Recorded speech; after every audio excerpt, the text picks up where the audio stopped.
حضرت با یزید بسطامی رحمۃ اللہ علیہ نے فرمایا کہ جنت کو بغیر عمل کے طلب کرنا بجائے خود ایک گناہ ہے۔ تواضع یہ ہے کہ درویشوں سے تواضع کرے اور امیروں سے تکبر۔ نیک بخت وہ ہے کہ نیکی کرے اور ڈرے، اور بدبخت وہ ہے کہ بدی کرے اور مقبولیت کی امید رکھے۔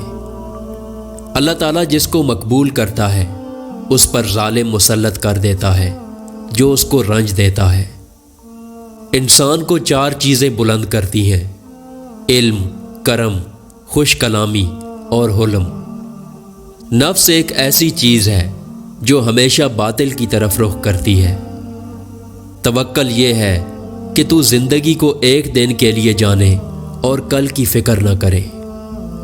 ہر بچے کی پیدائش اس وقت کا پیغام ہے کہ اللہ تعالیٰ بھی انسان سے مایوس نہیں ہوا۔ جیسا تم اللہ تعالیٰ کو کل کے لیے چاہتے ہو، آج اس کے لیے ویسے بن جاؤ۔ حق کو اندھا، بہرا اور لنگڑا بن کر پہچانو۔ ادنا بات جو عارف کو ضروری ہے وہ یہ کہ ملک اور مال سے پرہیز کرے۔ ملک ایک کھیتی ہے اور عدل اس کا پاسبان۔ پاسبان نہ ہو تو کھیتی اجڑ جاتی ہے۔ اگر آپ 30 برس میں طاقتور اور 40 برس میں عقل مند نہیں بنے تو آپ کبھی طاقتور اور عقل مند بننے کی امید نہ رکھیں۔